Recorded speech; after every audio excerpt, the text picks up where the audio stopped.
The heiress of a dying kingdom, Cleopatra VII, was not Egyptian by blood. She was a Ptolemy, a descendant of the Macedonian Greek general, who had been one of Alexander the Great's most trusted companions. For nearly 300 years her family had ruled Egypt as Greek pharaohs, a dynasty known for its fabulous wealth, its glittering capital city of Alexandria, and its ruthless, incestuous family politics. Cleopatra, like many of her ancestors, would marry her own younger brothers. Born in 69 BC, she inherited a kingdom that was a shadow of its former glory. Egypt was still immensely wealthy, the breadbasket of the Mediterranean, but it was a dysfunctional and vulnerable client state of the era's great superpower, Rome.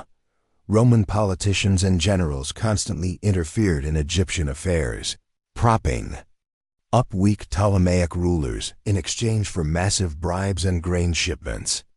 Cleopatra grew up in a palace rife with intrigue and assassination, watching her own father be deposed and then restored only with the help of Roman legions. From this precarious childhood, she learned a crucial lesson: the survival of her kingdom depended entirely on her ability to manipulate the raw power of Rome. She was brilliantly equipped for this task. Unlike her predecessors who clung to their Greek language and customs, Cleopatra was the first Ptolemaic ruler in centuries to learn the Egyptian language. She embraced the ancient traditions, presenting herself to her people as the reincarnation of the goddess Isis. She was a scholar of formidable intellect, educated in the great library of Alexandria, and was said to be fluent in 9 languages. She was not just a queen. She was a brilliant political operator, armed with a sharp mind and the vast gold reserves of the Egyptian treasury. The carpet and the dictator Cleopatra's reign began in turmoil. At the age of 18, she ascended to the throne to rule jointly with her younger brother, Ptolemy XIII. But the courtiers at the palace, seeing her as the more formidable of the two, quickly conspired against her, driving her from Alexandria and into exile. Her brother became the sole ruler, a puppet of his powerful advisors. Her opportunity to reclaim her throne came in 48 BC, when the Roman Civil War spilled onto her shores. The two most powerful men in Rome, Julius Caesar and Pompey the Great, had fought a decisive battle. Pompey, defeated, fled to Egypt seeking refuge. In a disastrously short-sighted move, Ptolemy XIII's advisors had Pompey assassinated, hoping to curry favor with the victorious Caesar. When Caesar arrived in Alexandria in pursuit of his rival, he was presented with Pompey's severed head.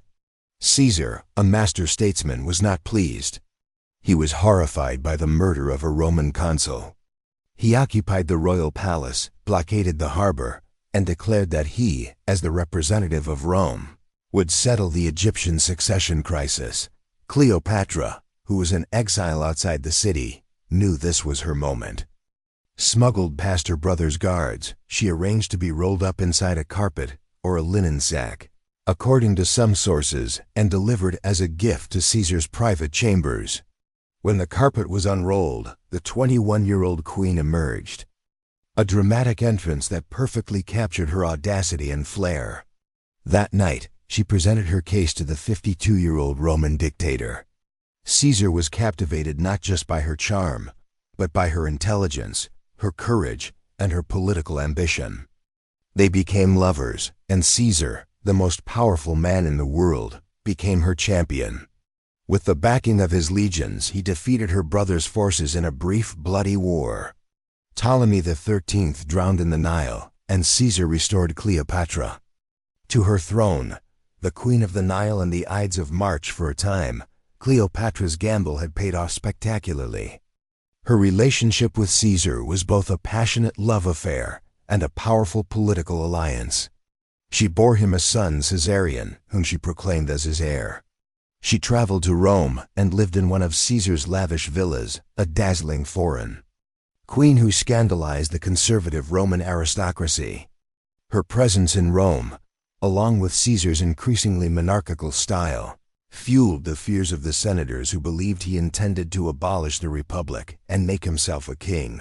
With Cleopatra as his queen, their shared dream of a Greco-Roman empire, a fusion of East and West, was shattered on the Ides of March 15th, 44 BC.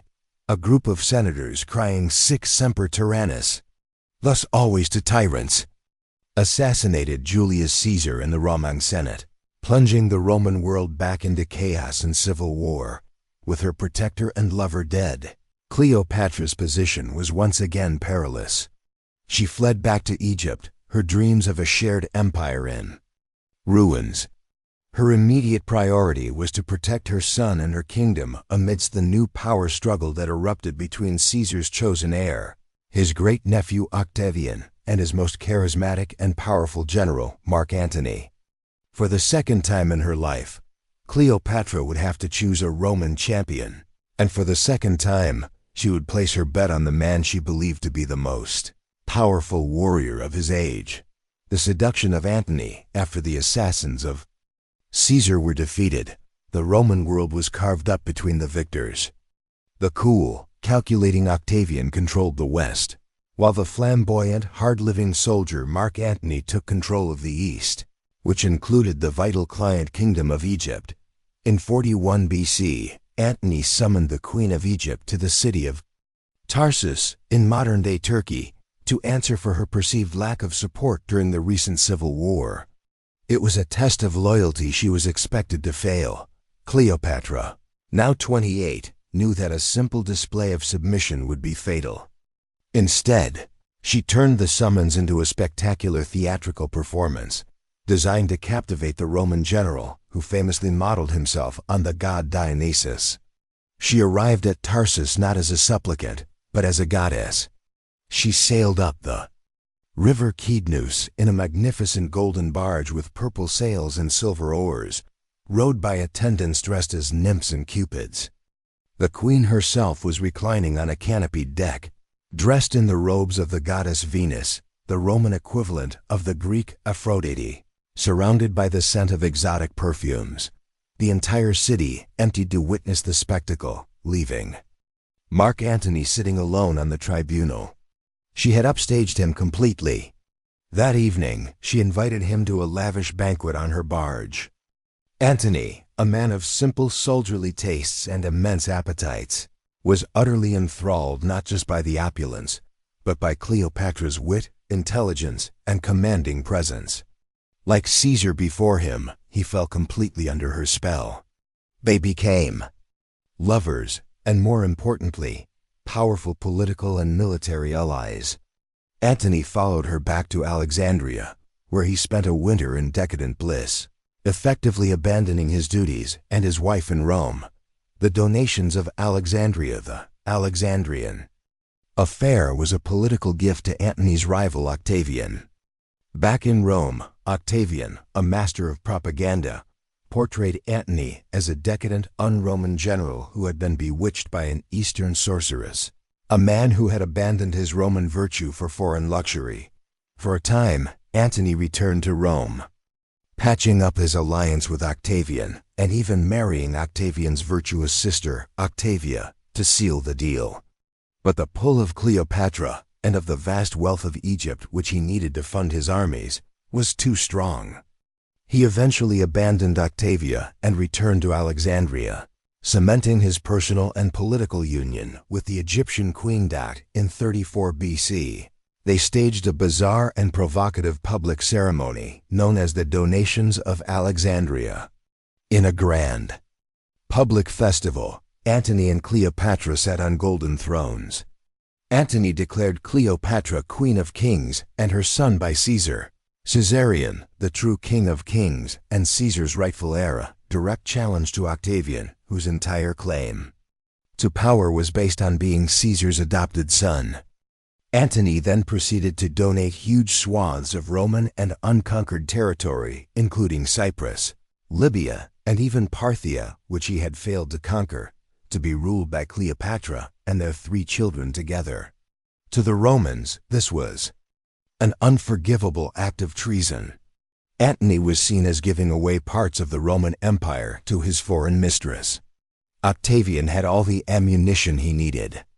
He convinced the Senate to strip Antony of his command and, cleverly, to declare war not on Antony, but on Cleopatra herself.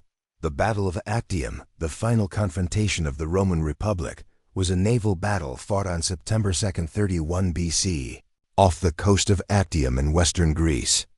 The fleets of Antony and Cleopatra, a massive force of heavy galleon-style warships, faced the smaller but more agile and better commanded fleet of Octavian. Under his brilliant admiral, Marcus Agrippa, the battle itself was a tactical disaster. For Antony and Cleopatra, Agrippa's ships outmaneuvered their larger, slower vessels. At a crucial point in the battle, for reasons that are still debated by historians, Cleopatra's squadron of 60 ships hoisted its sails and fled the engagement, breaking through the lines and heading for Egypt.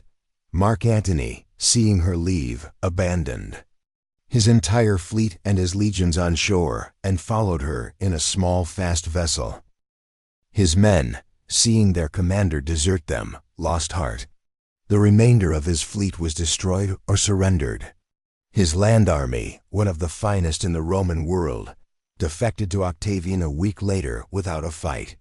The Battle of Actium was a complete and catastrophic defeat. The war was over. The path to Egypt was now wide open for Octavian. The Serpent's Kiss Octavian's legions arrived outside Alexandria. In the summer of 30 BC, Mark Antony, hearing a false report that Cleopatra had already committed suicide, fell on his own sword. As he lay dying, he was told that she was still alive, and he was carried to the mausoleum where she had barricaded herself. He died in her arms. Octavian captured the city and took Cleopatra prisoner. His intentions were clear. He planned to take her back to Rome and parade her through the streets in his triumph, the ultimate symbol of his victory and the conquest of the East. For Cleopatra, a queen who saw herself as a living goddess, this public humiliation was a fate worse than death. On August 12, 30 BC, Cleopatra made her final move. Dressed in her finest royal robes, she managed to have a basket of figs, with a deadly Egyptian asp, a cobra, hidden inside, smuggled into her chambers. According to the traditional account by Plutarch, she allowed the serpent to bite her on the arm. She died at the age of 39, the last pharaoh of Egypt, the last of the Ptolemaic dynasty. When Octavian's guards burst in, they found her dead on her golden couch, with 2 of her handmaidens dying at her feet. Octavian, denied his ultimate prize, had her son Caesarion hunted down and executed, coldly remarking that it is not good to have too many Caesars. The birth of an empire, the death of Cleopatra, marked the end of an era. It was not just the end of the Ptolemaic dynasty and the end of 3,000 years of pharaonic rule in Egypt. It was the end of the Roman Republic itself. With Antony dead in Egypt, now his personal possession, Octavian was the sole, undisputed master of the Roman world. He returned to Rome not just as a victorious general, but as the man who had ended a century of bloody civil wars. He skillfully adopted the title of princeps, first citizen, and was later granted the revered name Augustus. The Republic was gone, and the Roman Empire had begun. Egypt became a Roman province, its immense wealth now flowing directly into the emperor's personal treasury, securing his power for decades to come. Cleopatra has been remembered by history through the lens of her Roman conquerors as a decadent, immoral seductress who nearly brought down their world. But she was also a brilliant and capable ruler, a ruthless politician who used every weapon at her disposal in a desperate, high-stakes game to preserve her nation's independence against an unstoppable imperial power. Her death was a personal tragedy, but it was also the final dramatic act that cleared the stage for the birth of the Roman Empire.